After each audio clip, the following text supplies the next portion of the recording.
சும்மா இந்த தலைவர்கள் வந்து அர்பன் நக்சல் குறை கூறுவது மட்டும் என்ன பயன்? இது இருங்க, இது வந்து எங்களுடைய ஆதங்கம். இப்ப நான் வந்து அர்பன் நக்சல்ங்கிற வார்த்தையை வந்து திருமாவளவன் மீது பயன்படுத்துறேன் அப்படின்னா, நரேந்திர மோடி அவர்கள் பயன்படுத்தினா அது அபிஷியல். என்னை போல உள்ளவர்கள் வந்து பயன்படுத்துறோம் அப்படின்னா அதுக்கு பேர் ஆதங்கம். அது ஒண்ணு நல்லா தெரிஞ்சுங்க. இந்த ஆதங்கம் எனக்கு மட்டும் இல்லைங்க. நீங்க 28 பேர் செத்து போயிட்டாங்க அப்படின்னு சொல்லி ஒரு நிமிஷம் அந்த ஒரு கணவனை இழந்த ஒரு பெண் வந்து அவரை பார்த்து அந்த கத்துற அந்த ஒரு போட்டோவை நம்ம எல்லா இடத்துலயுமே பார்த்தோம். நிறைய இடத்துல வந்து சோசியல் மீடியாலாம் அந்த ஒரு புகைப்படத்தை நினைத்து கொண்டு திருமாவளவன் பேசின இந்த வார்த்தையை ஒரு முறை உங்க காதுல கேட்டு பாருங்க. பக்கத்துல திருமாவளவன் இருந்த செருப்பு கழட்டி நீங்களே அடிச்சு விடுங்க. இந்த அளவுக்கு ஒரு கேவலமான ஒரு விஷயம் இருங்க. இது வந்து திருமாவளவனோட நிக்கல. நான் அர்பன் நக்சல்ஸ் தான் சொல்றேன். அர்பன் நக்சல்ங்கிற வார்த்தையை சொல்லல. அந்த கட்சியை சேர்ந்த ஒரு எம்எல்ஏ ஸ்டேஜ்ல பேசுறான். என்ன பேசுறான்? இது வந்து சுதந்திர போராட்டம்னு சொல்லி பேசுறான். சுதந்திர போராட்டம்னா என்ன? இந்த நாட்டினுடைய டூரிஸ்டுக்கு போன இந்த நாட்டினுடைய குடிமக்களை கொள்வது சுதந்திர போராட்டமா? உனக்கு உண்மையிலேயே ஆண்மை இருந்தா, உனக்கு உண்மையிலேயே தெம்பு இருந்ததுன்னா போய் நேரடியா ராணுவத்தோட போது, எங்களுடைய விமானப்படையோட போது, எங்களுடைய கப்பல் படையோட போது, இதெல்லாம் எனக்கு பேசும்போது விக்னேஷ் உண்மையிலேயே அந்த கோபம் ஆதங்கம் எல்லாம் சொல்ற பாருங்க. உண்மையிலேயே அந்த அளவுக்கு ஒரு மோசமான ஒரு விஷயம். ஏன்னா தீவிரவாதிகள் அப்படிங்கறது வந்து பாகிஸ்தான்ல தான் இருக்கிறாங்க, ஆப்கானிஸ்தான்ல இருக்காங்கன்னு சொல்லி சின்ன வயசுல இருந்து நம்ம கேட்டு வளர்ந்துட்டு இருக்கோம். உண்மையான தீவிரவாதிகள் இருப்பது வந்து உண்மையிலே இந்த திருமாவளவன் போன்ற ரூபத்துல வந்து, இந்த சுந்தரவள்ளி போன்ற ரூபத்துல வந்து, திருமுருகன் காந்தி போன்ற ரூபத்துல வந்து இந்த நாட்டுக்குள்ளேயே நிறைய தீவிரவாதிகள் இருக்காங்க, நிறைய அர்பன் நக்சல்ஸ் இருக்காங்க. இந்த நாடு வந்து எமர்ஜென்சி டைம்ல ஒரு பிரச்சனையை கையாண்டு கொண்டிருக்கும் போது இந்த நாட்டுக்கு நம்ம எல்லாருமே ஒண்ணு சேர்ந்து ஒன்னாதான் நிக்கணும். 1999 கார்கில் யுத்தத்தின் போது எவனாவது ஒருத்த மாத்தி பேசினதை பார்த்தோமா? எல்லாருமே இந்த நாடு வந்து ராணுவம் வந்திருக்கிறீங்க.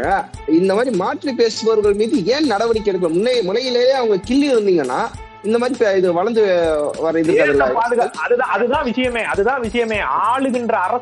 ஆளுகின்ற அரசு இப்ப ஒண்ணு வேணாம். அசாம்ல ஒரு எம்எல்ஏ வந்து இந்த தேசத்துக்கு எதிராக பேசுறாரு. அவரை தூக்கி உள்ள கொண்டு போய் தேச பாதுகாப்பு சட்டத்துல அந்த மாநிலத்தினுடைய முதல்வர் கொண்டு போய் அடைக்கிறாரு.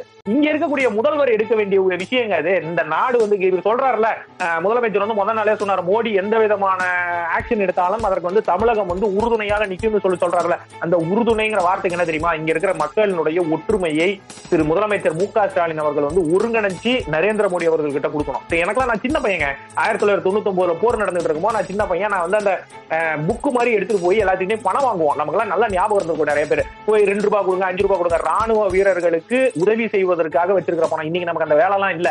இந்தியாவினுடைய ஜிடிபியை பக்காவா வளர்த்து வச்சிருக்காங்க. நமக்கு வந்து இந்த தேசம் உலகமே ஒண்ணு சேர்ந்து இந்தியா கிட்ட சண்டைக்கு வந்தாலும் 5 நாள் நம்மளால தாக்கு பிடிக்க முடியாத அளவுக்கு நம்ம கிட்ட பொருளாதாரம் இருக்கு, நம்ம கிட்ட ஆயுதங்கள் இருக்கு. நம்மளுடைய பெருமையான விஷயம். இது யார் சொன்னா? நான் சொல்லலைங்க, அப்துல் கலாம் அவர்கள் சொன்ன ஒரு விஷயம். இந்த விஷயங்கள் வந்து ஒரு பேட்டியில சொல்லியிருப்பார். 5 நாள் நம்மளால தாக்கு பிடிக்க முடியும். உலகத்துல இருக்கிற அத்தனை நாடுகளும் ஒண்ணு சேர்ந்து வந்தாலும் இன்னைக்கு நம்ம திருப்பி போய் நம்மளால காசு கலெக்ட் பண்ணணும் அப்படிங்கிற அந்த ஒரு ஏழ்மையான இந்தியால இப்ப நம்ம கிடையாது.